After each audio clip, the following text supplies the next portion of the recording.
श्री ज्ञानदेवा चरणी मस्तक असो दिनरजनी, जोडून या धन उत्तम व्यवहारे उदास विचारे वेच करी. प्रस्तुत प्राप्त प्रसंगी प्राप्त स्थळी कीर्तन रूपी सेवे करता निवडलेला अभंग महान भगवत भक्त वैराग्य मूर्ती जगद्गुरु जगदवंदनीय तुकोबराय तुकोबरायांचा हा 6 चरणांचा अभंग आज या ठिकाणी वास्तुशांतीच्या निमित्ताने गृहप्रवेशाच्या निमित्ताने या ठिकाणी निवडलेला आहे.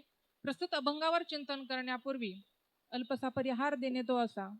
अखिल कोटी ब्रह्मांड नायक पंढरीश पांडुरंग परमात्मा, आळंदी वल्लभ साधकांचे मायबाप, मुक्त कैवल्य तेजोनिधी, हृदय सम्राट विश्ववंदनीय माऊली महावैष्णव ज्ञानोबराय, देहनिवासी जगद्गुरु तुकोबराय, छत्रपती शिवाजी महाराजांच्या कृपाशीर्वादाने आज वास्तुक शांती गृहप्रवेश या दोन्हीचा औचित्य साधून आज कीर्तन रूपी सेवा करण्याचा योग ज्यांच्या माध्यमातून आला, आदरणीय संजय दादा उत्तरडे यांच्या आमंत्रणापोटी त्यांनी युट्यूबला आमची सेवा पाहिली. खऱ्या अर्थाने या युट्यूब चॅनलचं म्हणजे जो आमचा अट्टहास आहे तो त्या ठिकाणी कुठंतरी सार्थकी लागला. आज आपण पाहतो मोबाईलला नाही त्या गोष्टी आपण पाहतो बसल्या बसल्या, परंतु जुन्नर प्रांतामध्ये ही दुसरी तिसरी कीर्तनाची सेवा युट्यूबच्या माध्यमातून आम्हाला येते.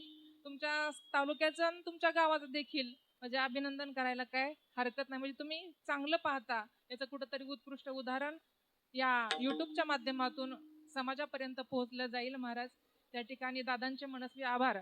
सुंदर अशी वास्तू ज्यांची या ठिकाणी निर्माण झाली आहे, जे आपलं स्वप्नातील घर आहे या ठिकाणी साकाराला आलंय. आदरणीय श्री संतोष दादा उत्तरडे यांची वास्तुक शांती आहे.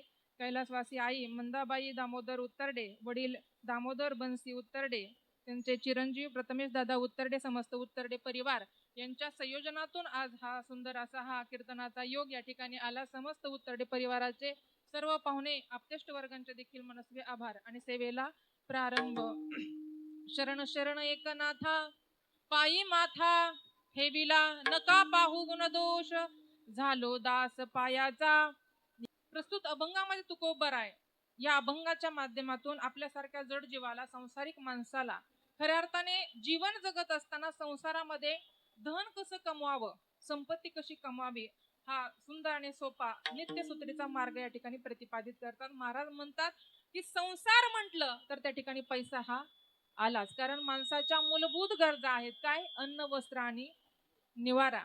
दादांनी तिथूनच सांगितलं पाऊस येणार आहे, तुम्ही ताई आवडतं घ्या पाऊस येणार आहे, पण दादा कीर्तन संपेपर्यंत पाऊस काही येणार नाही, पुढचं मला माहिती नाही बरं का, लक्षात घ्या. त्यामुळे तुम्ही माझ्या मागे घाई लावू नका, कारण कसं असतं चॅनल या ठिकाणी म्हणजे चालू आहे, आपण शूटिंग करतो, एखादा शब्द तरी चुकीचा गेला गडबडीमध्ये तर चुकीला माफी नाही, कारण ह्या व्यासपीठावर तर नाही तुम्ही माफ करणार नाही, कारण ताईंनी म्हणजे हे असं तसं सामान्य व्यासपीठ नाही.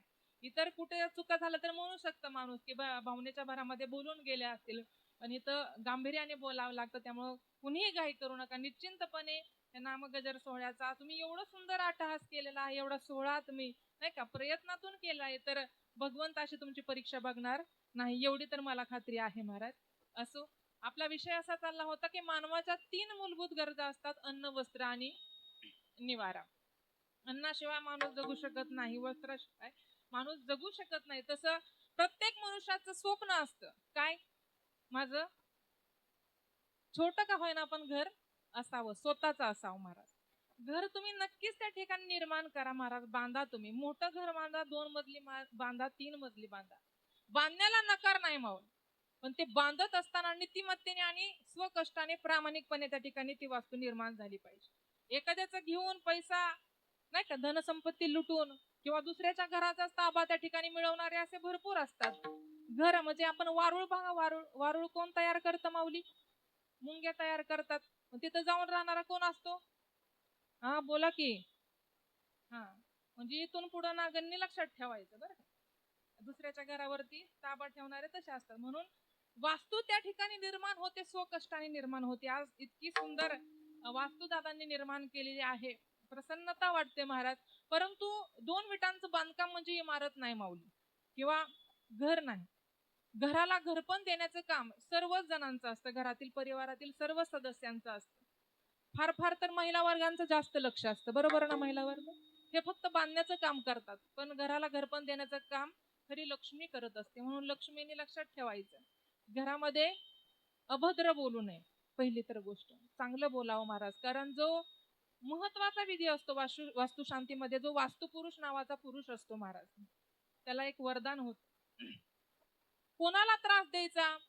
ज्याने नवीन वास्तू निर्माण केलेली आहे, तयार केलेली आहे, त्याने जर यथोचित तुझा मान सन्मान नाही केला, तुला मान सन्मान नाही दिला, तर तू त्या व्यक्तीला, त्या मालकाला, त्या मालकिनीला तू त्रास देऊ शकतो, घरातील सदस्यांना त्रास देऊ शकतो. म्हणून वास्तुपुरुष त्या ठिकाणी घरातील एका कोपऱ्यामध्ये पुरला जातो.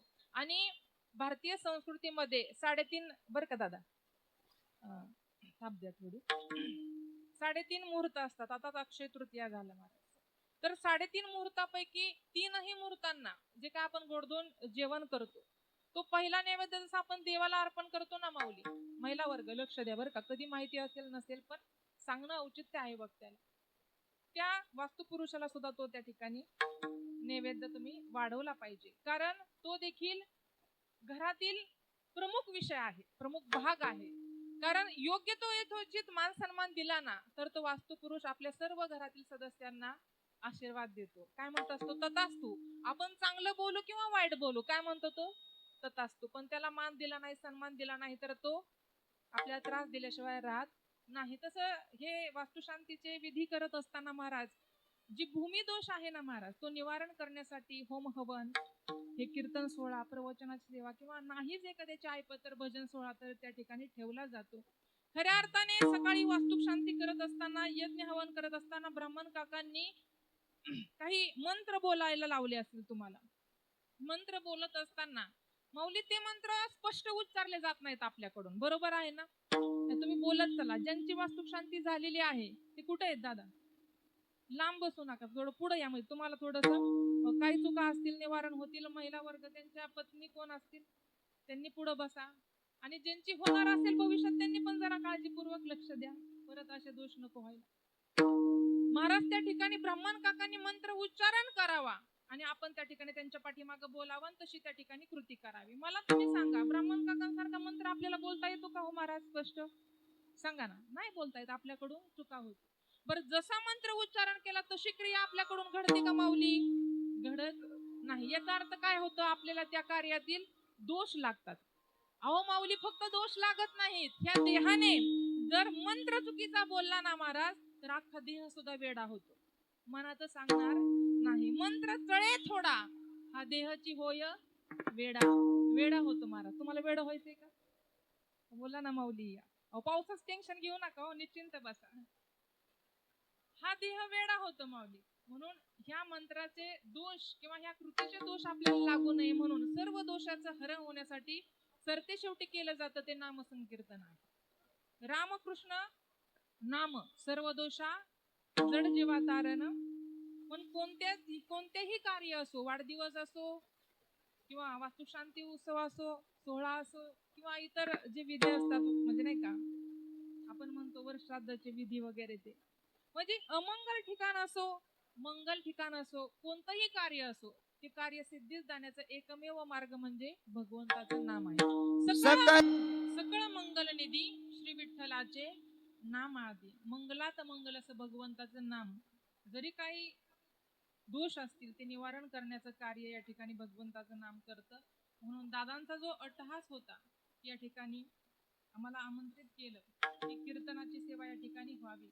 म्हणून पहिली तर गोष्ट अशी आहे महाराज, वास्तू निर्माण करत असताना जी काही वाळू येते, जे काही साहित्य येतं महाराज, लोखंड म्हणजे स्टील असेल, आता वाळू राहिली नाही महाराज, ते कच म्हणतात त्याला, कच, सिमेंट असेल, कोणतंही साहित्य असेल महाराज, ते सांगायला आता वेळ लागणार नाही, कारण तुम्ही आमच्यापेक्षा फार वडीलधारी मंडळी आहेत. तुम्ही अशी किती घरं बांधली असेल. आमचं आताशी घर झालंय, माऊलींच्या कृपेने झालंय. मी एवढं सांगेल, इमारत त्या ठिकाणी उभा राहायला सुद्धा संतांची कृपा असावी लागते महाराज. संत कृपा झाली, इमारत फळाली. महाराज, ह्या इमारतीचा पाया कोण आहेत माहितीये का? म्हणजे ज्ञानोबाराय आहेत. म्हणजे वारकरी संप्रदायाचा पाया काय आहे? ज्ञान आहे. ज्या इमारतीचा पाया ज्ञान आहे आणि कळस काय आहे? वैराग्य आहे. आणि शांती काय आहे? थांब आहे. महाराज, ती इमारत काय भक्कम असायला पाहिजे. आणि भक्कम आहेच हो माऊली. आज कित्येक वर्ष झाली तरी देखील या इमारतीला धक्का लागला नाही का? अरे वारकरी संप्रदायाची इमारती सांगते महाराज, तुमच्या माझ्या इमारतीचं नाही सांगते का? कारण पाया काय आहे?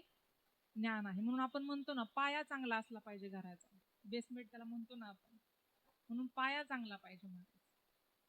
खऱ्या अर्थाने संतांची कृपा या परिवारावर असेल, आई वडिलांची कृपा असेल, देवाची कृपा असेल, कुलदेवतेची कृपा असेल, त्यावेळेस ही वास्तू या ठिकाणी निर्माण झालेली आहे. पण ती वास्तू निर्माण करत असताना महाराज अनेक साहित्य वापरून त्या ठिकाणी ती वास्तू निर्माण झाली. महाराज वाळू येते, वाळू आपण नदीला त्या ठिकाणी नदीतून येत असेल किंवा समुद्रातून येते महाराज, ती वाळू मध्ये कधीतरी निरीक्षण करा, बारीक बारीक त्या ठिकाणी पांढरे कण आपल्याला जाणवतात. ते पांढरे कण जर आपण हातामध्ये घेतले ना, असे जर चुरगळले तर त्याचा भुगा होतो महाराज. तो काय असतो? वाळूचे कण नसतात माऊली. जे आपले पूर्वज आहेत गेलेले, त्यांच्या अस्थी आपण कुठं घालतो? नदीमध्ये.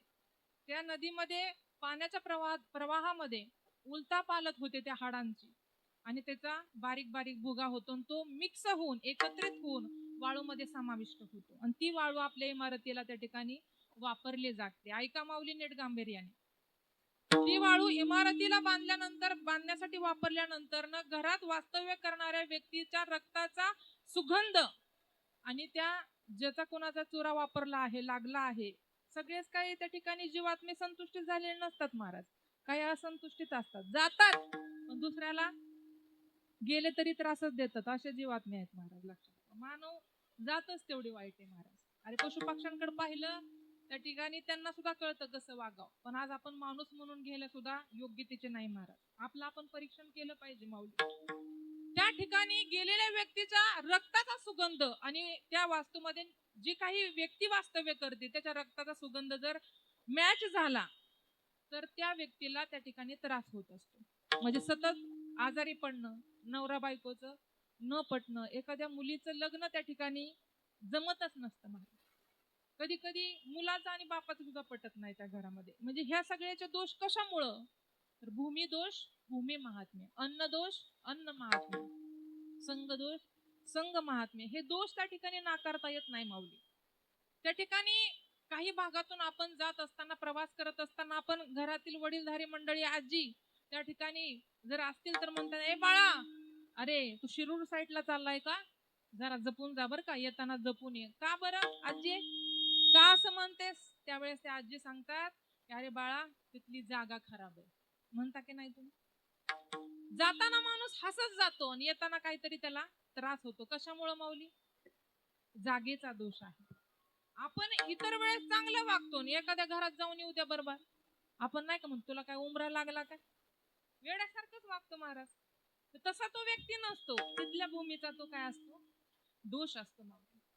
लांब कशाला महाराज, आपल्यासारख्याच काय घेऊन बसला महाराज. रामायणातील दृष्टांत सांगून देत तुम्हाला. ज्यावेळेस सीता माता, प्रभू रामचंद्र भगवान आणि लक्ष्मण भैया वनवासाला चालले होते, त्यावेळेस काही अंतरावरून रस्त्यावरून प्रवास करत असताना, वनवास उपभोगत असताना लक्ष्मण भैया पाठीमागं चालतात आणि मनामध्ये विचार आला की रामदादा आहेत, त्यांच्या पत्नी आहेत म्हणून त्यांच्या बरोबर आल्या वनवासाला. मी तिकडे त्या ठिकाणी राज्य उपभोगायचं सोडून इकडं काय येरझार घालतो, म्हणजे त्यांच्या पाठीमागं मी कशाला आलो. कुठंतरी आपलं चुकलंच. मध्ये सीता माता चालताना, प्रवास करत असताना त्यांच्या मनामध्ये सुद्धा असा विकल्प आला. काय विकल्प आला? मी राम प्रभूंची, स्वामींची मी काय आहे, पत्नी आहे, त्यांच्या सुखदुःखात सहभागी होणं माझं कर्तव्य आहे, म्हणून मी वनवासाला आले त्यांच्या बरोबर. पण हे लक्ष्मण भैया कशाला आले आमच्या पाठीमागं? काहीतरी षडयंत्र आहे. असं दरमजल मजल करत त्या ठिकाणी काही अंतर चालून गेल्यानंतर ना, असं उन्हाळ्याचे दिवस होते, तिघ जण एका वटवृक्षाखाली थांबलेले असताना क्षणामध्ये लक्ष्मण भैयाच्या मनामध्ये विचार आला की अरे, आपण मगाशी चालताना असा अभद्र विचार का केला बरं? रामप्रभूंच्या पुढे त्या ठिकाणी तो विचार त्या ठिकाणी उत्कटतेने बोलून दाखवलं लक्ष्मण भैयाने. दादा, अरे ज्या वेळेस माझी माता गरोदर होती त्यावेळेस पिताश्रीने विचारलं काय डोहाळे आहे, त्यावेळेस माझ्या आईने सांगितलं ज्येष्ठाची सेवा व्हावी. अरे माझा जन्मच, माझा अवतारच तुझ्या सेवेसाठी आहे, आणि तुझ्या सेवेसाठी अवतार असताना सुद्धा माझ्या मनामध्ये मागाशी विचार आला की मी तुझ्यासाठी का आलो, का वनवास उपभोगतोय. तेवढं झाल्यानंतर सीता मातेचे डोळे भरून आले आणि सांगितलं की हा विचार सुद्धा असा वाईट विचार सुद्धा माझ्या मनात आला, स्वामी मला क्षमा करा, की काहीतरी षडयंत्र आहे म्हणून लक्ष्मण भाई आपल्या पाठीमागे आले नसतील. एवढा सोन्यासारखा धीर मला या ठिकाणी मिळाला, केवळ आपल्या वनवासामध्ये आपल्या दुःखामध्ये सामील झाला. असं का घडलं स्वामी? त्यावेळेस प्रभू रामचंद्र भगवान उत्तर देतात की पाठीमागून जे आपण चालत येत होतो त्या ठिकाणी काही राक्षसांच्या रक्ताने दूषित माखीत झालेली ती भूमी होती, म्हणून तुम्हाला ते वाईट विचार आले. आता ज्या वटवृक्षाखाली बसलो, आता ज्या भूमीमध्ये बसलो ना, ती भूमी तपोभूमी आहे, अर्थात तपस्व्यांची भूमी आहे. म्हणून मगाशी आलेले जे विकल्प होते, जो वाईट विचार होता, त्याच्याबद्दल आता तुम्हाला खेद वाटतो, त्याच्याविषयी तुम्हाला काय वाटतं? दुःख वाटतं. कारण ही कुणाची भूमी आहे? तपस्व्याची भूमी आहे. म्हणून भूमी दोष, भूमी महात्म्य. कधीतरी तुम्ही आळंदीला आला असाल महाराज, माझ्या ज्ञानराजांच्या भूमीमध्ये महाराज इतकी ताकद आहे. कधीतरी आळंदीला येऊन बघा. माऊलींच्या दरबारामध्ये आल्यानंतर तुम्ही माऊलींच्या समाधीचं दर्शन घेतल्यानंतर प्रदक्षिणा घालाल माऊलींच्या मंदिराला, आणि सिद्धेश्वर भगवंताचं दर्शन घेतल्यानंतर अजान वृक्ष आहे महाराज, तो उन्हाळा पावसाळा हिवाळा तीनही ऋतूमध्ये कधीच सुकत नाही, कधीच वाळत नाही. हिरवागार आणि संतुष्टी, तिथं छाया मिळाल्याशिवाय, सावली म्हणजे मनाला संतुष्टता त्या ठिकाणी प्राप्त झाल्याशिवाय राहत नाही महाराज. तुम्ही त्या ठिकाणी त्या अजान वृक्षाखाली ज्ञानेश्वरीचं पारायण करा, मनातील तुमची मनोकामना पूर्ण झाल्याशिवाय राहत नाही. हे अजान वृक्षाचं त्या ठिकाणी महत्व आहे महाराज. आणि त्या ठिकाणी आल्यानंतर बसल्यानंतर अरे 4-4 जण आल्यानंतर असं लगेच पटकन निघण्याचा निर्णय असणारा सुद्धा माणूस म्हणतो, अरे चलणारे उठणारे आपल्याला जायचं नाही का? पण तो माणूस म्हणतो, थांब रे जरा, बसू दे माऊलींच्या द्वारामध्ये. का? कारण माझे ज्ञानोबरायच त्या ठिकाणी बसले. आळंदी हे गाव पुण्यभूमी ठाव, दैवताचे नाव सिद्धेश्वर. ती ज्ञानभूमी आहे महाराज. तिथं ज्ञान प्राप्त झाल्याशिवाय राहत नाही, म्हणून तिथून हलावंसं वाटत नाही. तिथून पुढे जा बरं जरा, देहूला जावा. तिथं गेल्यानंतर नांदुरकी वृक्ष आहे, तिथं जर दर्शनाला बसले तर काही क्षणभर बसूशीच वाटत नाही महाराज. का? कारण माझे तुकोबाराय तिथं नाही ना बसले. तुकोबारायांनी वैकुंठ गमन केलं ना, पहा 12 वाजता फुलं टाकली त्यांच्या बीजेला, तर तिथं बसावं असं वाटत नाही. खूप असं वृक्ष वाटतं, कारण ती वैराग्य भूमी आहे महाराज. आपल्यासारख्या सांसारिक माणसाला तिथं बसू वाटत नाही, वैराग्य भूमी आहे. म्हणून भूमी दोष, भूमी महात्म्य आहे. म्हणून या भूमीतील काही दोष असतील, ते दोष निवारण करण्यासाठी आज खऱ्या अर्थाने सुंदर असा अट्टहास या ठिकाणी केलेला आहे. म्हणून या परिवारासाठी जोरात टाळ्या होऊन जाऊ. दुसरं महत्वाचं वैशिष्ट्य म्हणजे, चालता चालता मी सांगून जाईल, आता विषयाला स्पर्श केलाच आहे, तर अन्न दोष, अन्न महात्म्य आपण जे म्हणतो ना माऊली, आपण कोणाच्या घरचं अन्न सेवन करतो याला सुद्धा फार महत्व आहे बरं का. ज्याच्या गळ्यामध्ये पवित्र तुळशीची माळ नाही, ज्याच्या दारामध्ये तुळशी वृंदावन नाही, त्याच्या घरचं अन्न सेवन करू नये, कमीत कमी माळकऱ्याने तरी बरं का. गेल्यानंतर बघा हाय का नाही तुळशी वृंदावन, कारण ते घर नाही माऊली, काय आहे? स्मशान आहे, स्मशान. त्याने नसन तुळस लावली, लावायला सांगा. आपल्याला काय माहित तो मद्यपान करतो का मांसाहार करतो? एक दृष्टांत देऊन तुम्हाला पटवून सांगू का? डोक्यावर चाललं नाही ना? कारण ऐका माऊली, तुम्ही युट्यूबला कीर्तन ऐका, जसं दादांनी ऐकलं ना, तुम्ही नक्की माझंच ऐका असं म्हणत नाही महाराज. वारकरी संप्रदायाचे असे भरपूर महाराज मंडळी आहेत जे वारकरी कीर्तन करतात.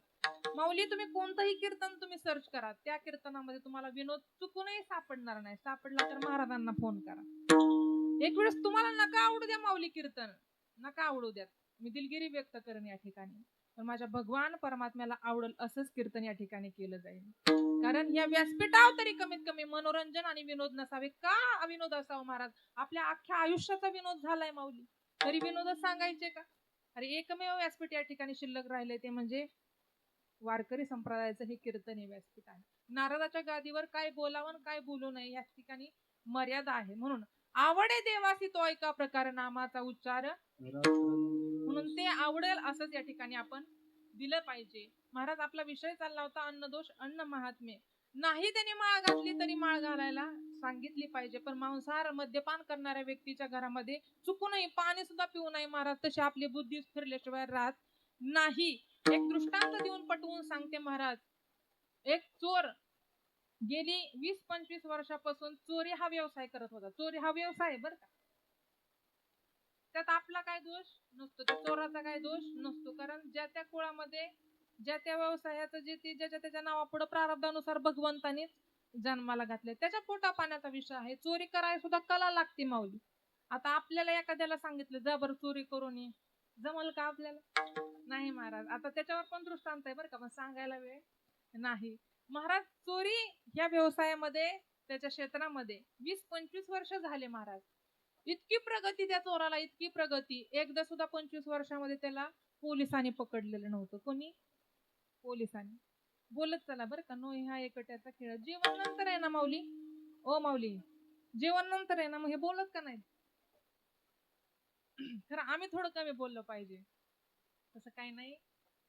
आनंदाचे डोहे आनंद तरंग, सर्वांनी आनंद घ्यायचा महाराज. हा सुख सोहळा स्वर्गी नाही. निमित्त जरी त्याचं असलं तरी इथं येऊन बसायला सुद्धा तुमचं भाग्य असावं लागतं. बहुत सुकृताची जोडी म्हणून विठ्ठली आवडी. तुमच्या सर्वांचं नशीब आहे म्हणून कुठंतरी नाम कानावर पडतंय महाराज. नाही तर काही ठराविकच लोक आहेत काही तर राहिला, मोजकेच आलेत का नाही माऊली. असं बाकीच्यांनी युट्यूबला पाहिलं तरी काय हरकत नाही. विठ्ठल विठ्ठल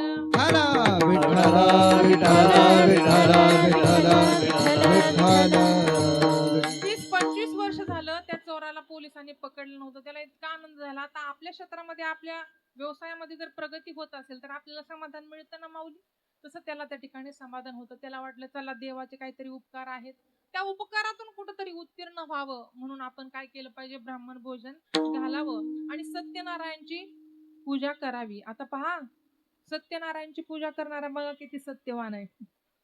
सत्यनारायण, ज्याच्या घरामध्ये नारायण सत्य नाही, तो चोर सत्यनारायणची पूजा करतोय. आपण केली पाहिजे का नाही? त्याला कुठला निमित्त लागत नाही माऊली. सत्यनारायण पूजा करण्याचे फार उपयोग आहेत, फलश्रुती आहे महाराज, केली पाहिजे.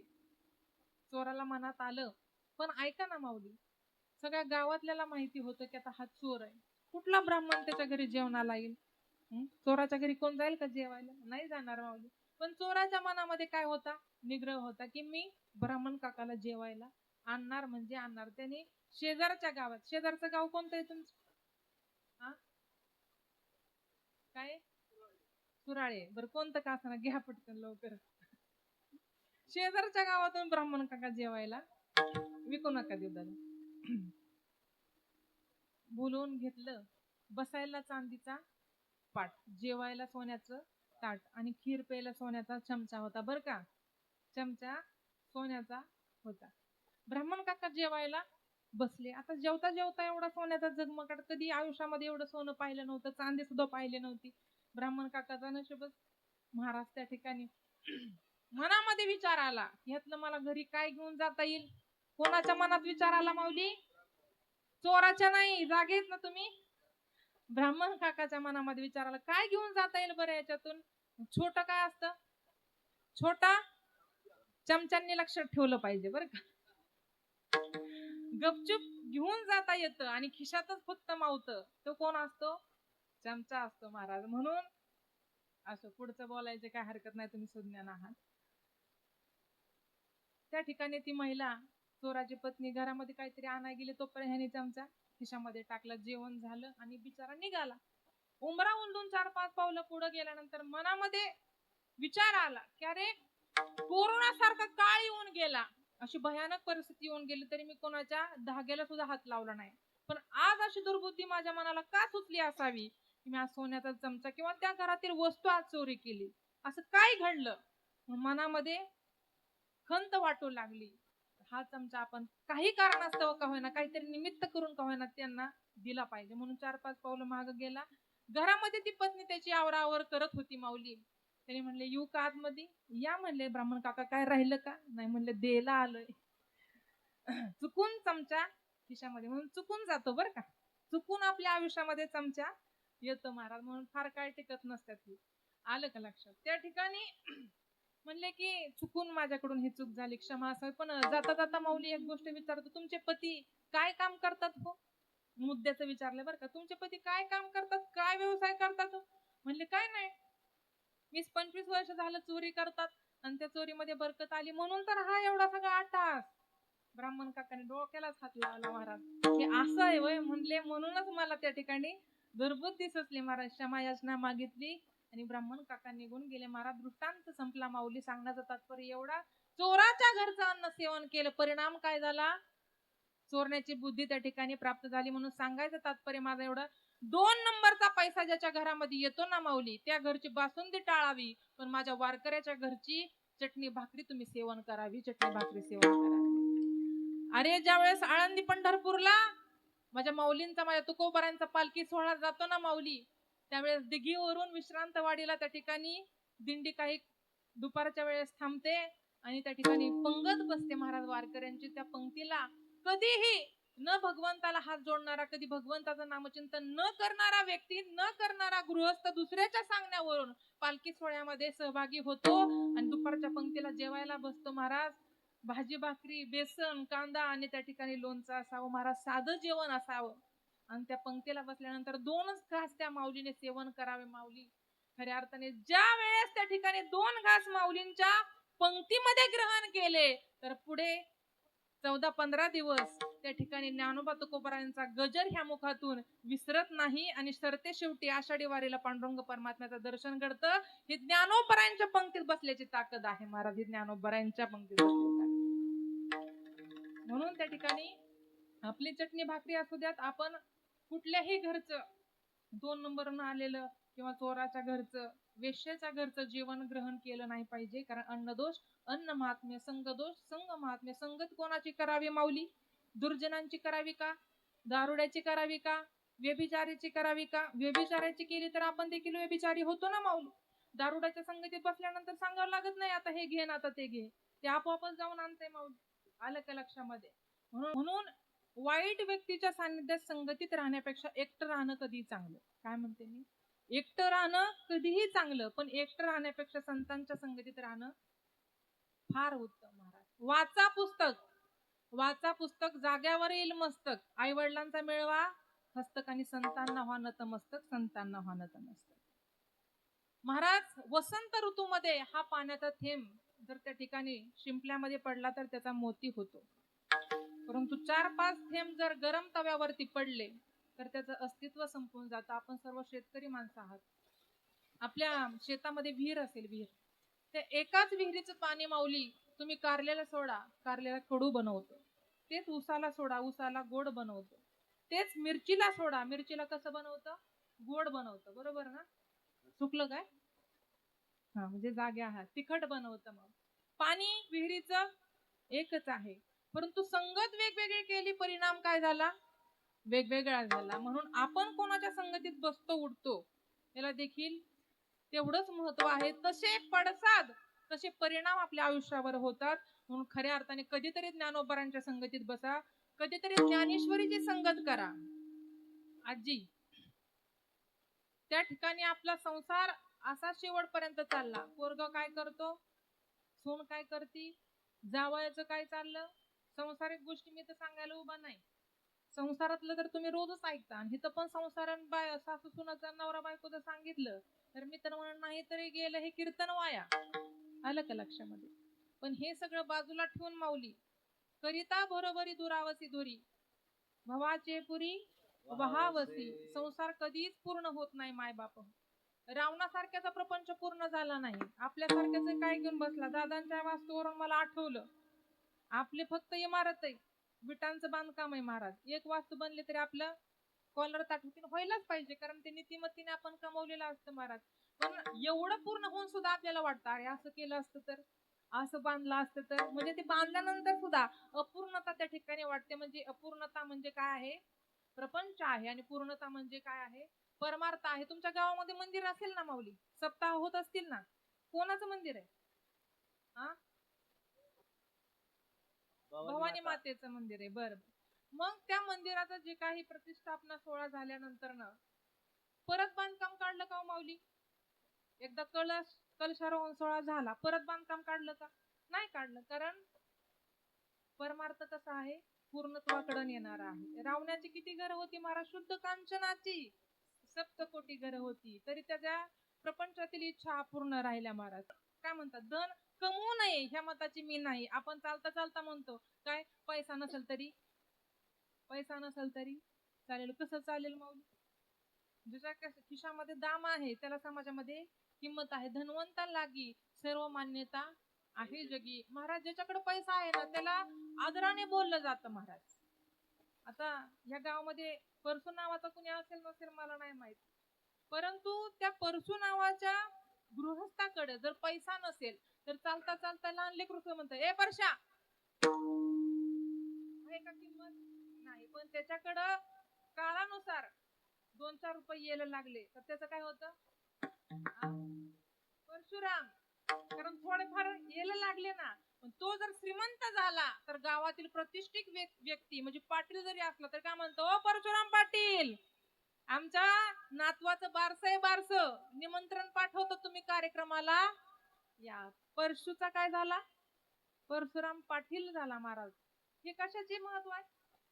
पैसा बोलतो माऊली, आलं का लक्षामध्ये? पण लय पैशाच्या आहारी जाऊ नका.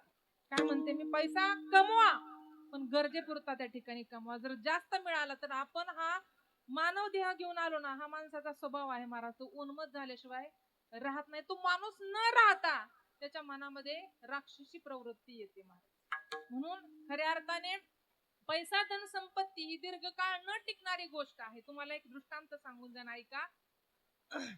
एक श्रीमंत घराण्यातील मुलगा होता बरं का माऊली, आणि त्या ठिकाणी रविवारचा दिवस, सुट्टीचा दिवस, आपल्या मित्रांसमवेत त्या ठिकाणी फिरायला निघाला आणि जात असताना 2 वाजले. 2. आता उन्हाळा कसा आहे महाराज, कडक उन्हाळा आहे. याला जबाबदार कोण आहे? हा, म्हणा ना मोठ्याने, आपणच. मी तर म्हणते बाबा आपणच, कारण जी आपण चूक केली ती तरी कमीत कमी प्रामाणिकपणे कबूल केली पाहिजे माऊली. या ठिकाणी निसर्गाची हानी होती. निसर्ग हा रुद्ररूप धारण करतोय. अतिवृष्टी, अति दुष्काळ, ही ऊन तापमान कुठं चाललंय महाराज? ह्याला जबाबदार आपण आहे. आपण आता भर उन्हाळ्यामध्ये असं वाटतंय चला कुठं वडाचं झाड भेटतंय का तिथं थांबाव का? हा नरदेह भेटलेला आहे तुला, कधी वाटलं नाही एखादं झाड लावावं म्हणून? गरज पडल्यानंतर त्याची किंमत कळते तुम्हाला. बरं, जे झाड लावलंय त्याला तरी पाणी घाला कधीतरी, बरोबर आहे का नाही? बरं, मोठी झाडं नाही लावतायत घराच्या शेजारी, बारकी तरी लावा ना महाराज. प्रत्येक झाडाचं वेगवेगळं महत्व आहे. तुळशी लावा, तुळशी महाराज घराच्या कडेने, ऑक्सिजन भरपूर मिळतो. छोटे तुळस का अशी वृक्ष मोठा नाही होत महाराज, छोटाच होतो, पण लावायची कोणी, त्याला पाणी कोण घालायचं? अरे, आपली संस्कृती परदेशी लोक त्या ठिकाणी जपायला लागले महाराज, पण आपण त्या ठिकाणी सुसंस्कृत लोक असून, हिंदू असून सुद्धा तुळशीला पाणी रोज घालत नाही. शोकांतिका आहे. तुमच्या घरातलं सांगत नाही बरं का, जिथं जिथं बघितलंय तिथं तिथं वाटतं हा समाज सुधारावा महाराज, आपली हिंदू धर्म संस्कृती टिकून राहावी महाराज, म्हणून ही तळमळ आहे, बाकी काही सुद्धा नाही. झाडं लावा, झाडं जगवा माऊली, परोपकार करतात ते आपल्यावर. परंतु खऱ्या अर्थाने सांगू का, एखाद्याची गरज भागून नंतर ना आपण त्या गोष्टीला विसरून जातो. मग ती झाड असो किंवा व्यक्ती असेल महाराज. विठ्ठल विठ्ठल विठ्ठल. 2 वाजले होते भर उन्हामध्ये महाराज, भूक लागली मित्रांना. आता कुठेतरी गाडी थांबवल ह्या विचाराने सर्वजण मित्रमंडळी वाट पाहतायत.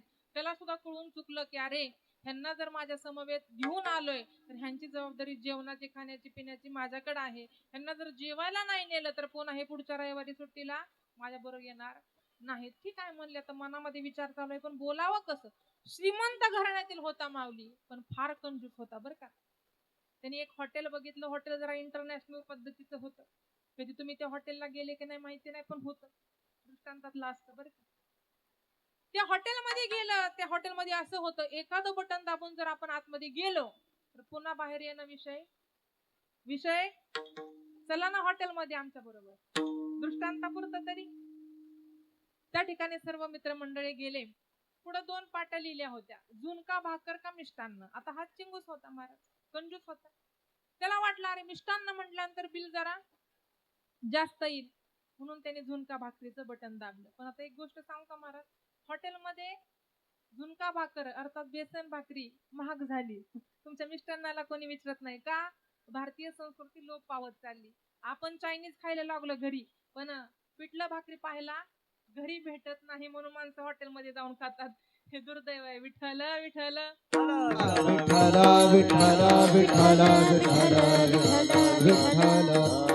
झुणका भाकरीचं बटन दाबलं, सर्वजण आतमध्ये गेले. पुन्हा बाहेर येणं विषय नाही. पुढे गेला आणि 2 पाट्या होत्या महाराज तिथं, उधार का रोग. आता तुम्हाला काय वाटतं कशाचं बटन दाबला असं? रोख ना? उधारीचं बटन दाबलं महाराज, दरवाजा उघडला, आतमध्ये गेले सर्वजण. आता ज्या आतमध्ये गेले ना महाराज, डायरेक्ट बस स्टॉपवर जाऊन पोहोचले माऊली.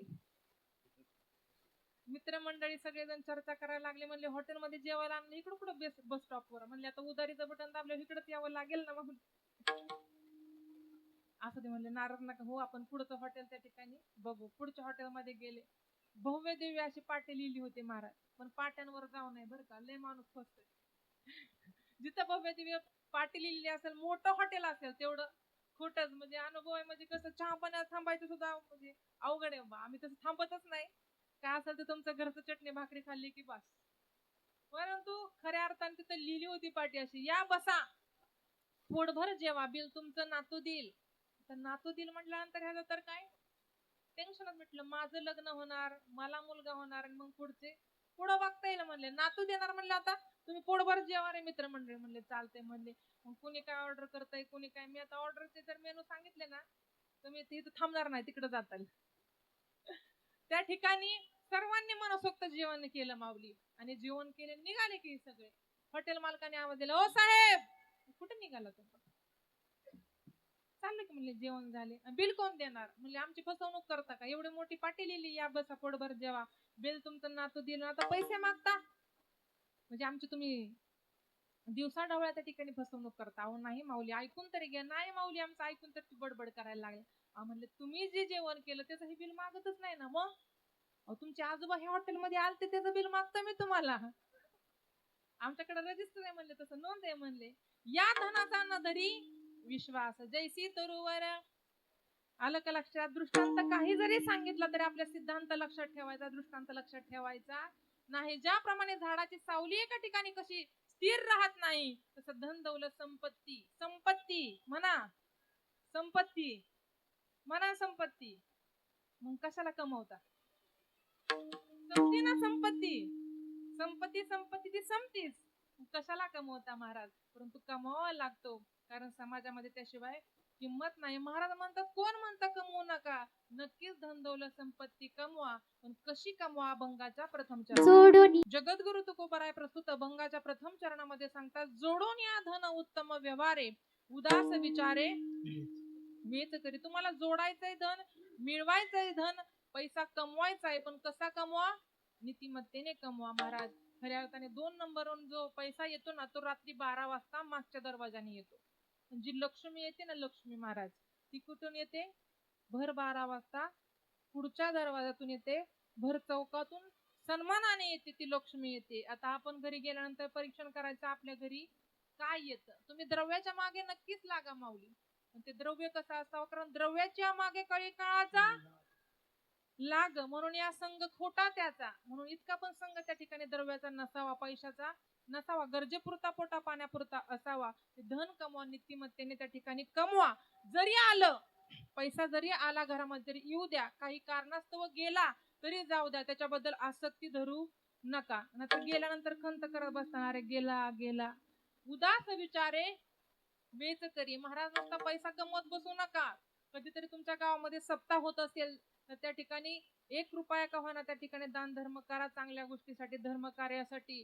तुमच्या गावामध्ये एखादं गोर गरीब कोणी असेल आणि त्याचं जर लग्न अडलं असेल लेकराचं, आणि जर थोडस कुठंतरी शेतकरी बांधवाला मदत असेल ना, तर उदार अंतःकरणाने त्याला द्या. काही मुदतीच्या अनुषंगाने द्या, पण द्या महाराज. एखाद्याचं चांगलं होत असेल ना, तर तुमच्याकडे पैसा असून काय उपयोग आहे मौली? तो कुठंतरी योग्य ठिकाणी कारणे लावता आला पाहिजे. अन्नदान करा, ज्ञानदान करा महाराज. खऱ्या अर्थाने हे खऱ्या अर्थाने उत्तम रीतीने गती मिळवण्याचं योग्य साधन तुकोबारा या ठिकाणी सांगतात. असं जो कोणी जीव